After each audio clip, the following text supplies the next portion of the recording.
욥기 24장, 구약성경 783페이지 욥기 24장 1절 말씀부터 제가 읽어드리겠습니다.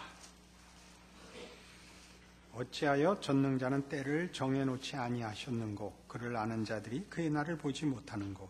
어떤 사람은 땅에 경계표를 옮기며 양떼를 빼앗아 기르며 고아의 나귀를 몰아가며 과부의 소를 볼모 잡으며 가난한 자를 길에서 몰아내나니 세상에서 학대받는 자가 다 스스로 숨는구나. 그들은 거친 광야의 들나귀 같아서 나가서 일하며 먹을 것을 부지런히 구하니 빈들이 그들의 자식을 위하여 그에게 음식을 내는구나. 밭에서 남의 꼴을 베며 악인이 남겨둔 포도를 따며 의복이 없어 벗은 몸으로 밤을 지내며 추워도 덮을 것이 없으며 산중에서 만난 소나기에 젖으며 가릴 것이 없어 바위를 안고 있느니라. 어떤 사람은 고아를 어머니의 품에서 빼앗으며 가난한 자의 옷을 볼모 잡음으로 그들이 옷이 없어 벌거벗고 다니며 곡식 이삭을 나르나 굶주리고 그 사람들의 담 사이에서 기름을 짜며 목말라 하면서 술투를 밟느니라. 성중에서 죽어가는 사람들이 신음하며 상한 자가 부르짖으나 하나님의 그들의 참상을 보지 아니하시느니라. 또 광명을 배반하는 사람들은 이러하니 그들은 그 도리를 알지 못하며 그 길에 머물지 아니하는 자라. 사람을 죽이는 자는 밝을 때 일어나서 학대받는 자나 가난한 자를 죽이고 밤에는 도둑같이 되며 간음하는 자의 눈은 저물기를 바라며 아무 눈도 나를 보지 못하리라 하고 얼굴을 가리며 어둠을 틈타 집을 뚫는 자는 낮에는 잠그고 있으므로 광명을 알지 못하나니 그들은 아침을 죽음의 그늘같이 여기니 죽음의 그늘의 두려움을 알미니라. 그들은 물 위에 빨리 흘러가고 그들의 소유는 세상에서 저주를 받나니 그들이 다시는 포도원 길로 다니지 못할 것이라. 가뭄과 더위가 눈 녹은 물을 곧 빼앗나니 스올이 범죄자에게도 그와 같이 하느니라. 모태가 그를 잊어버리고 구더기가 그를 달게 먹을 것이라. 그는 다시 기억되지 아니할 것이니 불의가 나무처럼 꺾이리라. 그는 임신하지 못하는 여자를 박대하며 과부를 선대하지 아니하는도다. 그러나 하나님이 그의 능력으로 강포한 자를 끌어내리시나니 일어나는 자는 있어도 살아남을 확신은 없으리라. 하나님은 그에게 평안을 주시며 지탱해 주시나 그들의 길을 살피시도다. 그들은 잠깐 동안 높아졌다가 천대를 받을 것이며 잘려 모아진 곡식 이삭처럼 되리라. 가령 그렇지 않을지라도 능히 내 말을 거짓되다고 지적하거나 내 말을 헛되게 만들 자 누구랴. 이 도움을 받지 않으면 하나도 모를 본문입니다. 이게 무슨 얘기인지. 이 23장과 24장은 지난주에도 그리했다시피 둘을 함께 묶어놓고 봐야 됩니다. 23장은 이거였습니다. 욥이 대답하여 이르되 오늘도 내게 반항하는 마음과 근심이 있나니 내가 받는 재앙이 탄식보다 무거움이라. 이 개역 개정이 이렇게 번역을 했는데 개역판에는 오늘도 내가 혹독히 원망하노니 이렇게 되어 있습니다. 그게 또 우리 마음에 와 닿는 표현일 것입니다. 그리고 내가 어찌하면 하나님을 발견하고 그의 처소에 나아가랴. 어찌하면 하나님 앞에 나아가 그를 만나 하소연을 하고 답을 들을까. 8절 그런데 내가 앞으로 가도 그가 아니 계시고 뒤로 가도 보이지 아니하며 그가 왼쪽에서 일하시나 내가 만날 수 없고 그가 오른쪽으로 돌이키시나 배울 수 없구나. 23장 전체가 뭐였냐 하면 하나님 억울합니다. 만나 주십시오. 내 호소를 들으시고 응답해 주십시오. 만나기만 하면 하나님이 내 말을 듣기만 하면 그냥은 못 가십니다. 그렇게 23장은 호소를 하면서 24장에 들어오면 그런데 하나님은 제때에 안 만나 주시더라 이거죠. 그러니까 24장 1절이 어찌하여 전능자는 때를 정해놓지 아니하셨는고. 그러니까 잘못하면 그때 꾸짖어야 되고 잘하면 그때 복을 주셔야 되는데 안 그러더라 말이죠. 그래서 2절 보면 어떤 사람은 땅에 경계표를 옮기며 양떼를 빼앗아 기르며 고아의 나귀를 몰아가며 과부의 소를 볼모 잡으며 가난한 자를 길에서 몰아내나니 세상에서 학대받는 자가 다 스스로 숨는구나. 학대받는 자가 다 숨는다는 건 저들이 득세한단 말이죠. 악한 자가. 그리고 5절 이하에는 그들은 거친 광야의 들나귀 같아서 나가서 일하며 먹을 것을 부지런히 구하니 빈들이 그들의 자식을 위해 그에게 음식을 내는구나. 이렇게 밭에서 남의 꼴을 베며 악인이 남겨둔 포도를 따며 이렇게 하고 싶은 대로 다 하고 학대하고 착취하고 마음껏 죄를 저지르고 있는데 의복이 없어 벗은 몸으로 밤을 지내며 추워도 덮을 것이 없으며 산중에서 만난 소나기에 젖으며 가릴 것이 없어 바위를 안고 있느니라. 가릴 것이 없어 바위를 안고 있는 건 정말 심각한 겁니다. 그죠? 이런 말도 안 되는 비극이 있고, 이게 말도 안 되는 어떤 악행과 불의가 큰 소리를 치고 있고, 11절 그 사람들의 담 사이에서 기름을 짜며 목말라 하면서 술투를 밟느니라. 악행하는 자들 사이에 치여서 산단 말이죠. 고래 등에 새우가 등이 터져서 산단 말이죠. 성중에서 죽어가는 사람들이 신음하며 상한 자가 부르짖으나 하나님이 그들의 참상을 보지 아니하시느니라. 그 제때에 답하지 아니하시는 거예요. 그러니까 하나님이 왜 안 만나주십니까? 지금 안 만나주시면 도대체 어떻게 하시겠다는 겁니까? 이런 이제 하소연이죠. 지금 살려주셔야지. 나중엔 만나주셔도 소용이 없습니다. 그런데 그런 일이 세상에 많더라 이거죠. 악한 자가 그 잘못하는 일에 벌을 받지 않고 어려운 일을 당할 이유가 없는 약한 자들이 자기네 억울함을 또한 누구한테서 보상받거나 이렇게 보호를 받지 못한단 말이죠. 13절 이하는 광명을 배반하는 사람들은 이러하니 그들은 그 도리를 알지 못하며 그 길에 머물지 아니하는 자라. 사람을 죽이는 자는 밝을 때 일어나서 학대받는 자나 가난한 자를 죽이고 밤에는 도둑같이 되며 가늠한 자의 눈은 저물기를 바라며 아무 눈도 나를 보지 못하리라고 얼굴을 가리며 어둠을 틈타 집을 뚫는 자는 낮에는 잠기고 있으므로 광명을 알지 못하나니 그들은 아침을 죽음의 그늘같이 여기니 죽음의 그늘의 두려움을 알미니라. 밤에 하죠, 밤에. 아침도 밤같이 여긴다고요. 백주에도 밤인 양. 원래 악당은 숨어서 해야 되는데 밝은 때도 어둠에서 해야 될 일을 밝은 때도 나와서 해서 아침을 죽음의 그늘같이 여긴단 말이죠. 이제 욥의 호소들이에요. 그 이제 쭉 그런 얘기입니다.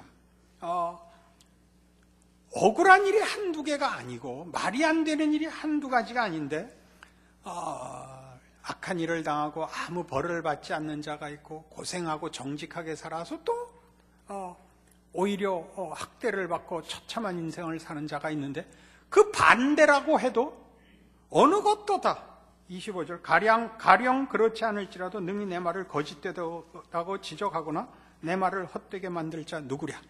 세상에 무슨 원칙이 있더냐? 원칙이 많죠. 지는 게 이기는 거다. 지는 건 지는 거고 이기는 건 이기는 겁니다. 살아보면 지는 게 이기는 거다는 진 사람들끼리 모여서 만든 표입니다. 권선징악, 그것도 약한 사람끼리 모여서 만든 겁니다. 그 수밖에 없어서. 보상을 받았으면 권선징악 같은 말이 없죠. 악당은 다 죽었을 테고 선한 사람만 남았을 테니까. 성경적으로는 결국 하나도 안 남았겠죠. 의인은 없나니 하나도 없으니까. 그럼 이런 욥기 23장과 24장의 호소는 무엇일까요? 하나님을 만날 수가 없고 24장 1절에 있는 전능자는 때를 정해놓지 않고 그의 날을 보지 못하고 이 호소가 전달되지 않고 상달되지 않고 그 응답을 받지 못하고 하나님은 안 쳐다보신다 이거죠.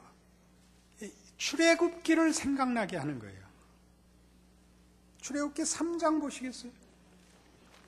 출애굽기를 생각나게 한다는 게 무슨 뜻인지? 출애굽기 3장. 하나님이 모세를 부르시는 장면이에요.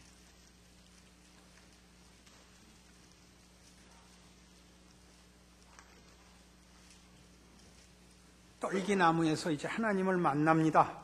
6절에 이렇게 기록합니다. 또 이르시되 나는 네 조상의 하나님이니 아브라함의 하나님, 이삭의 하나님, 야곱의 하나님이니라.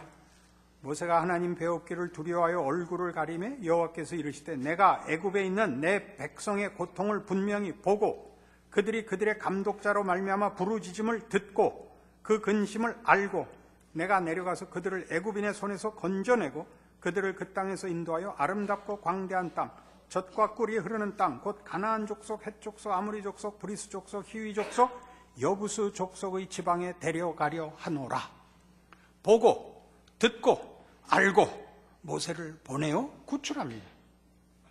우리는 이미 욥기가 뭐와 이렇게 대조되어 구약 성경의 하나님과 하나님의 통치에 대한 중요한 신앙의 내용으로 서 있는가를 확인했었습니다. 신명기와 나란히 놓아야 된다 그랬죠. 신명기는 뭐였습니까? 인과응보였습니다. 자기가 한 대로 복을 받거나 벌을 받는 것입니다. 신명기 대표적인 28장 이야기였죠. 너희가 내 말을 듣고 순종하면 나가도 복을 받을 것이요 들어와도 복을 받을 것이며 내가 내 말을 듣지 않으면 나가도 저주를 받고 들어와도 저주를 받을 것이라. 신명기적 성경에서 제시하는 하나님의 백성들의 신앙이어야 되는 것입니다. 그러나 여기 욥기는 그 얘기를 하지 않죠. 우리가 시편 103편에서 본 바와 같이 이미 하나님은 여호와로라 여호와로라 은혜롭고 자비롭고 노하기를 더디하고 인자와 진실이 많은 하나님이로다 라고 인과응보를 벗어나는 분으로 모세에게 당신을 또 이스라엘 백성에게 당신을 나타내셨다고 시편 103편이 요약합니다. 우리가 행한 대로 갚지 아니하신다. 동이 서에서 먼 것 같이 우리 죄를 기억지 아니하신다. 부모가 자식을 불쌍히 여기시는 것 같이 우리를 대하신다. 거기는 인과응보를 벗어나는 하나님, 하나님의 통치, 하나님의 심판이 그려져 있습니다. 그걸 이제 한 번 더 하는 셈이죠. 출애굽기에 나오는 출애굽 사건에서 보여지는 하나님을 알고 하나님 앞에 기도하는 자들의 기도를 들으시며 그들의 현실을 보시며 그들의 형편을 아시는 하나님, 그래서 개입하시고 마땅한 대로 보응하시는 의로우신 하나님, 이 출애굽에서 드러난 이스라엘 역사에서 증명된 하나님이시라면 욥기에서는 그것이 뒤집히고 있습니다. 하나님은 보지 않으십니다. 듣지 않으십니다. 찾아가도 만나주시지 않습니다. 그래서 다시 돌아와 우리 욥기 23장에 오면 이 중요한 고백이 어떤 의미를 가졌는가를 생각하게 만듭니다. 욥기 23장 8절 9절을 다시 보죠. 그런데 내가 앞으로 가도 그가 아니 계시고 뒤로 가도 보이지 아니하며 그가 왼쪽에서 일하시나 내가 만날 수 없고 그가 오른쪽으로 돌이키시나 배울 수 없구나. 그래놓고 느닷없는 이 말씀이 나오죠. 욥기에서 유일하게 알아들을 수 있는 구절이 나옵니다. 그러나 내가 가는 길을 그가 아시나니 그가 나를 단련하신 후에는 내가 순금같이 되어 나오리라. 내 발이 그의 걸음을 바로 따랐으면 내가 그의 길을 지켜 치우치지 아니하였고 내가 그의 입술의 명령을 어기지 아니하고 정한 음식보다 그의 입의 말씀을 귀히 여겼도다. 그는 뜻이 일정하시니 누가 능히 돌이키랴. 그의 마음에 하고자 하는 것이면 그것을 행하시나니 그런즉 내게 작정하신 것을 이루실 것이라. 이런 일이 그에게 많이 있느니라. 이 10절에서 14절까지 얘기는 사실은 앞의 문맥과 전혀 어울리지 않아 보입니다. 우리는 이제 마음으로 하나님이 누구신지를 알고 예수 안에서 신앙을 갖고 있으니까 억지로 갖다 붙이죠. 앞에는 뭔지 모르겠고 하여튼 하나님은 결국은 잘해주실 거다. 욥은 그것을 알고 있고 그것을 지켰기 때문에 그는 훌륭한 사람이다. 이렇게 묶었죠. 우리 신앙생활 하다가 실제로 그래도 상대적으로 신실하고 정직하고 애썼는데 그 보상받는 거 보면 맞지 않는 경우를 늘 당합니다. 분명히 내가 쟤보단 나아 보이는데 쟤가 쟤 가운데 앉아야 되는데 내가 쟤 가운데 앉고 쟤는 쟤 가운데 안 앉고 보다 보다 말이 안 되는 보상을 받고 있는 경우를 늘 봅니다. 그럼 이제 묶어서 할 수 없습니다. 주께서 오시면 결국은 알곡과 가라지를 나누실 거야. 그러나 지금은 불편합니다. 그러나 그렇게 대충 싸매고 가는 수밖에 없었습니다. 욥기에서 하는 얘기는 바로 그겁니다. 내가 가도 하나님을 만날 수 없는데 하나님이 허락하시지 않는 일이 일어나는 일은 없다. 근데 그 일을 하기 위해서 우리의 요구와 기도에 타협하시지 않고 하나님은 하나님의 길을 고집하시는 일이 늘 있다. 이걸 묶는 겁니다. 이게 묶어지십니까? 안 묶어지죠. 우리는 하나님이 내가 이해하고 내가 소원하고 내가 상대적으로라도 다른 사람보다 나은 조건을 갖고 있으면 내 소원을 이루어줘야 맞다고 생각합니다. 성경은 그렇게 얘기하지 않습니다. 하나님의 길을 우리는 모른답니다. 이게 다시 그렇게 하죠. 그는 뜻이 일정하시니 누가 돌이키랴, 누가 능히 돌이키랴. 다른 말로 하죠. 하나님은 당신의 예정을, 당신의 목적을 타협하시지 않는다. 우리가 알고 있는 건 이 사건에서 지금 일어나고 있는 일에서는 하나님을 이해할 수 없지만 하나님은 의로우시고 선하시다는 것을 우리가 안다. 그걸로밖에 묶을 수가 없습니다.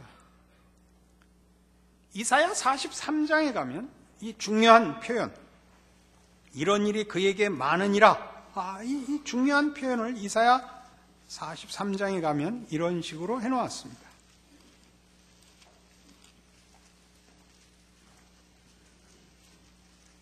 10절 말씀부터 보죠. 구약성경 1020페이지입니다. 나 여호와가 말하노라. 너희는 나의 증인, 나의 종으로 택함을 입었나니 이는 너희가 나를 알고 믿으며 내가 그인 줄 깨닫게 하려 함이라. 나의 전에 지음을 받은 신이 없었느니라. 나의 후에도 없으리라. 나 곧 나는 여호와라. 나 외에 구원자가 없느니라. 내가 알려주었으며 구원하였으며 보였고 너희 중에 다른 신이 없었나니 그러므로 너희는 나의 증인이요 나는 하나님이니라. 여호와의 말씀이니라. 과연 태초로부터 나는 그이니 내 손에서 건질 자가 없도다. 내가 행하리니 누가 막으리요. 나는 여호와라. 나는 그라. 나는 그라. 이게 이제 아까 우리 출애굽기 3장에서 하나님이 모세를 불러 그의 뜻을 모세에게 알리고 명령을 줄 때 모세의 질문에 한 답입니다. 내가 내 백성에게, 하나님의 백성에게 가면 그들이 누가 나를 보냈냐고 물을 텐데 그때 누가 보냈냐고 내가 하나님의 이름을 알아야 가서 될 것 아닙니까? 나는 스스로 있는 자니라. 여기는 나는 그니, 그는 뜻이 일정하시니, 지금 욥기 23장 표현입니다. 24장에서 보는 이 말이 안 되는, 왜 악당에게는 벌을 내리지 않는가? 왜 의인에게 보상하시지 않는가? 하나님은 왜 그 때를 감추시는가? 지금이 그때 아닌가? 아니다. 하나님은 하나님의 뜻이 있으시다. 그래서 우리의 소원과 우리의 요구와 간격을 유지하시고 그의 뜻을 이루시는 분이다. 이런 일이 그에게 많다. 그가 가진 뜻을 누가 돌이키겠느냐? 이게 이제 욥기 23장과 24장의 말입니다. 그런 면에서 인간의 고통은 하나님이 인간을 만족시킴으로써 하나님이 한 발 양보하고 인간이 애절하게 매달려서 얻는 합의한 답으로 나오는 것이 아니라 하나님의 뜻이 있고 그 뜻에 미흡한, 우리는 미흡하다고 할 때는 도덕적, 종교적으로만 미흡하다고 생각하는데 이해에 있어서도, 소원에 있어서도 거기에 미흡한 인간의 이 불만, 하나님의 뜻에 멀리 미치지 못하는 우리의 이해의 부족, 우리가 요구하는 원만한 해결의 차이로 인한 고통을 겪게 하신답니다. 이게 욥기의 증언입니다. 왜 그렇게 할까요? 정어승 씨 시를 하나 더 가져왔습니다. 철길에 앉아. 철길에 앉아 그를 사랑한다고 말했다. 철길에 앉아 그와 결혼하고 싶다고 말했다. 그때 멀리 기차 오는 소리가 들렸다. 그는 아무 말이 없었다. 기차는 점점 가까이 다가오고 있었다. 그는 아무 말이 없었다. 코스모스가 안타까운 얼굴로 나를 쳐다보고 있었다. 나는 그대로 앉아 있었다. 기차가 눈 안에 들어왔다. 지평선을 뚫고 성난 멧돼지처럼 씩씩거리며 기차는 곧 나를 덮칠 것 같았다. 나는 일어나지 않았다.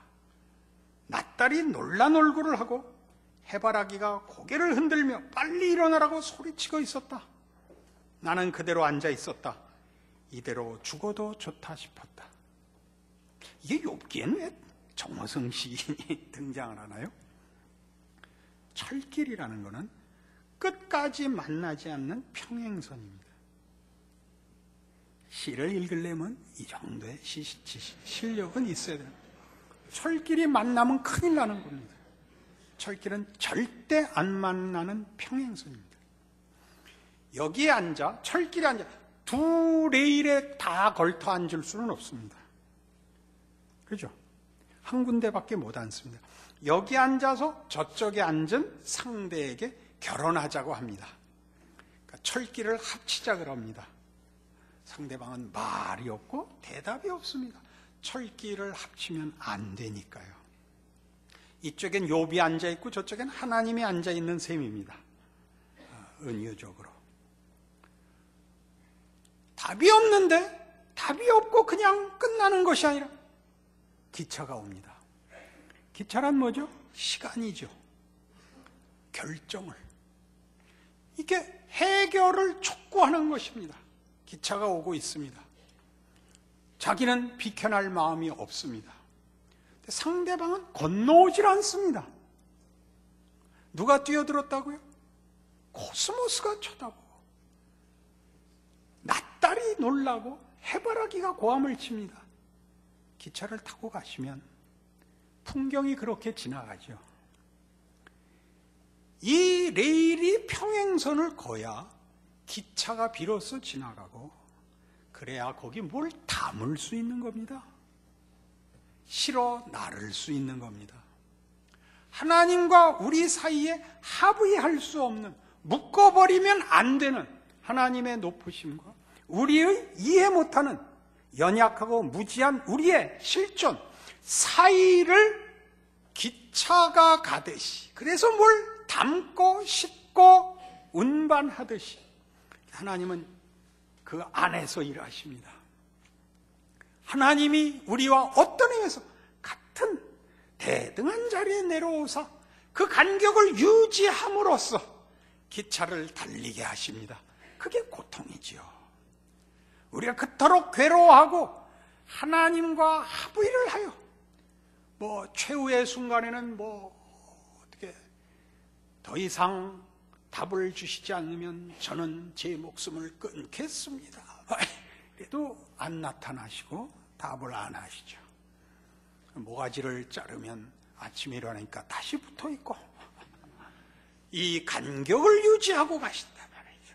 이 간격을 이해하시겠습니까? 안 되죠? 에베소서 3장으로 갑니다.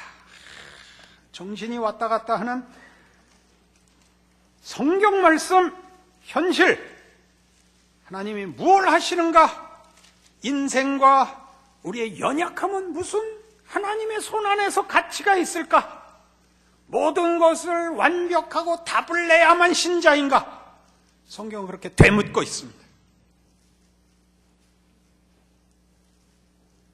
모자람의 가치, 부족함의 가치, 죄책감의 가치, 한숨과 눈물의 가치 말입니다. 에베소서 3장에 갈까요? 8절.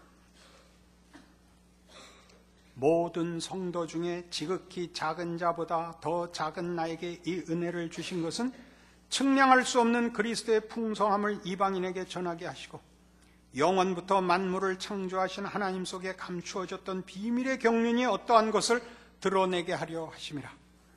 이는 이제 교회로 말미암아 하늘에 있는 통치자들과 권세들에게 하나님의 각종 지혜를 알게 하려 하심이니 곧 영원부터 우리 주 그리스도 예수 안에서 예정하신 뜻대로 하신 것이라. 우리가 그 안에서 그를 믿음으로 말미암아 담대함과 확신을 가지고 하나님께 나아감을 얻느니라. 여기까지 뭐 아무 문제가 없죠. 욥기까지 동원할 필요 없죠. 다 알아듣겠고 충성하자, 하나님을 믿자, 이렇게 답이 다 됩니다. 13절이 기가 막힌 말이 붙어 있습니다. 그러므로 너희에게 구하노니 너희를 위한 나의 여러 환난에 대하여 낙심하지 말라.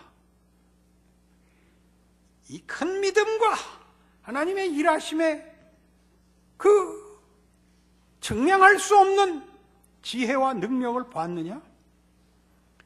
나 같은 것을 쓰는 하나님을 봤느냐? 그래서 모든 것이 형통하고 해결된다고 너희한테 요구하는 것이 아니라, 그러므로 너희에게 구하노니 너희를 위한 나의 여러 환난에 대하여 낙심하지 말라.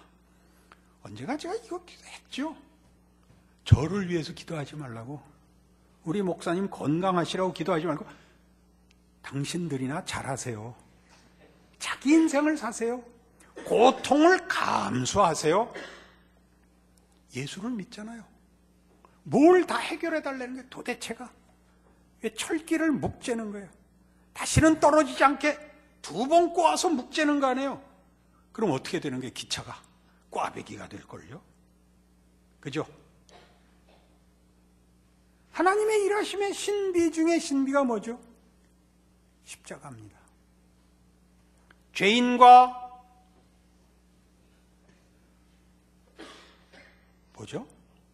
죄인과 병신들을 위해서 오신 주님입니다. 근데 왜 자꾸 병신이 안 되려고 그러죠? 계속 병신이 되라는 얘기가 아니라 우리의 모자람이 예수 안에서 뭘 만들어내는가를 확인하셔야죠. 우리는 조건과 자격으로 끊임없이 들어갑니다. 어떻게 됐다고요?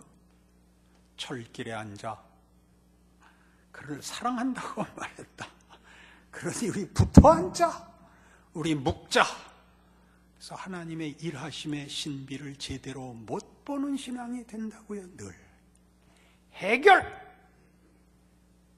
명명백백, 나의 무죄, 나의 결백, 이것을 증명받는 것 외에 하나님이 얼마나 크신가에 대해서는 아무런 양보도 믿음도 인내도 없는 거죠. 알아들으시겠어요? 억울하세요? 억울하세요. 23장과 24장이 그 얘기예요. 내 억울함을 해결하는 것이 하나님이 하시는 전부가 아니다. 내 억울함을 해결하기 위해서 하나님은 하나님이셔야 된다. 내가 소원하는 해답보다 큰 답을 내시는 이가 하나님이시다. 그는 뜻이 일정하시니 누가 그를 막으리요? 누가 그를 막으리요? 여기까지 오면서 욥은 비로소 자기 자리를 알게 되는 것이죠.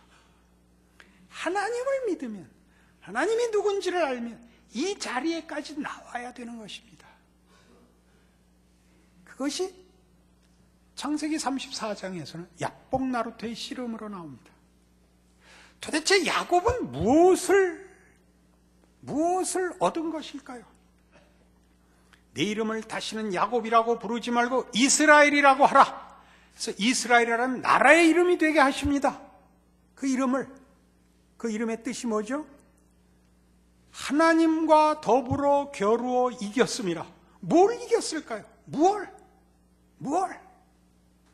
하나님과의 평행선. 끝까지 자신의 욕심을 놓지 않았던 야곱을 하나님께 빌게 만들어서 둘이 레일이 되게 했죠. 야곱이 전생애를 회개하여 하나님 앞에 항복하고 복을 받아내는 자로 들어오는 것이 아니라 야곱의 인생이 하나님의 유일하게 복을 주시는 주권자 하나님에게 묶임으로써 그의 하나님의 뜻을 거역하고 걸어간 그의 길을 하나님과 묻고 그 폭과 넓이와 깊이를 갖도록 야곱을 이스라엘로 축복하시는 것입니다. 그게 이스라엘입니다. 이스라엘의 역사에 나타나는 그들의 불평과 비명과 기적과 축복과 능력과 약속과 배신과 포로로 쫓겨가는 것까지 다 묻고 하나님이 누구신가에 관한 증언이며 인간이 누구인가에 관한 증언이며 그럼에도 불구하고 무너질 수 없는 이스라엘의 역사와 같은 인간이라는 존재의 하나님의 뜻과 형상으로 약속한 하나님의 약속의 영원함에 대한 이해입니다. 못나서 울부짖는 밤이 있습니까?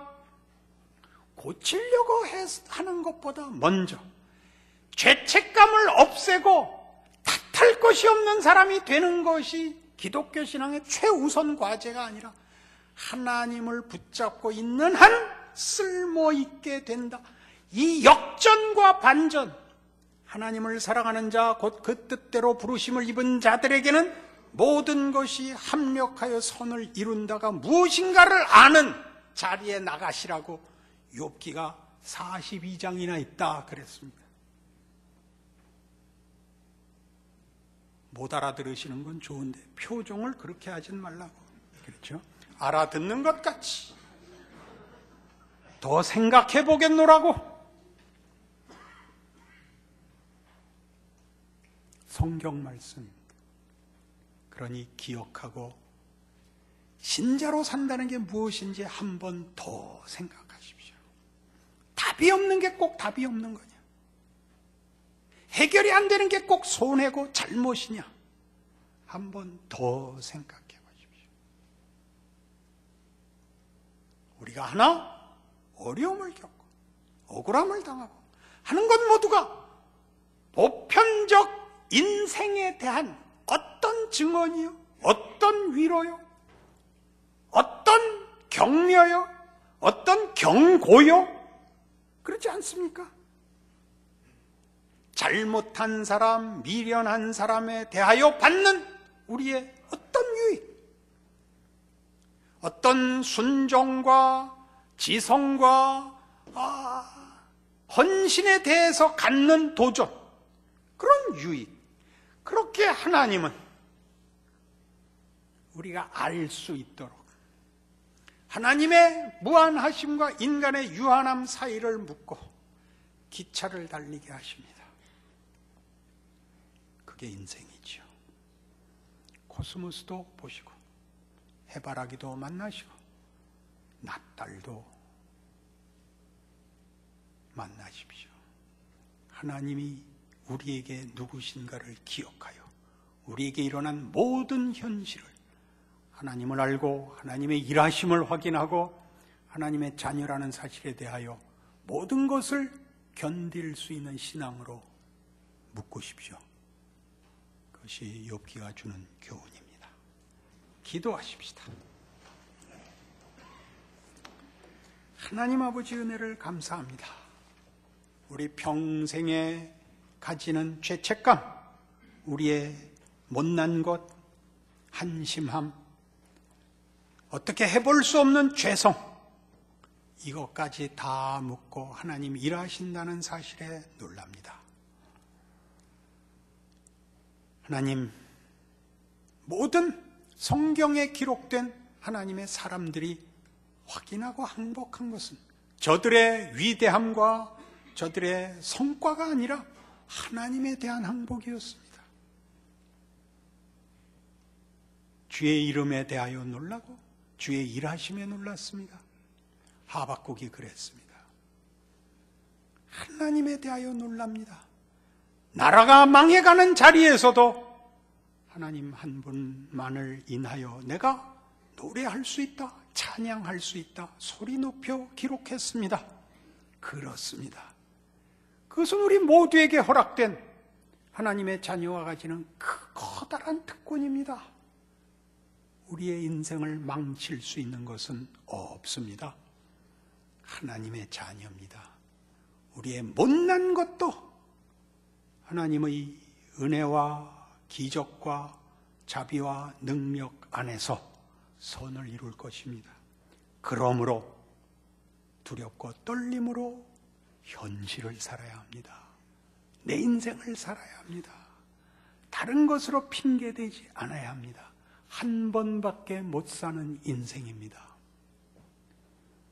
믿음으로 사는 인생을 제대로 살아 기적과 하나님이 일하시는 그 신비와 하나님의 영광을 맛보는 귀한 삶이 되도록 이 저녁 주신 말씀으로 우리를 묶어 주시옵소서, 힘 주시옵소서.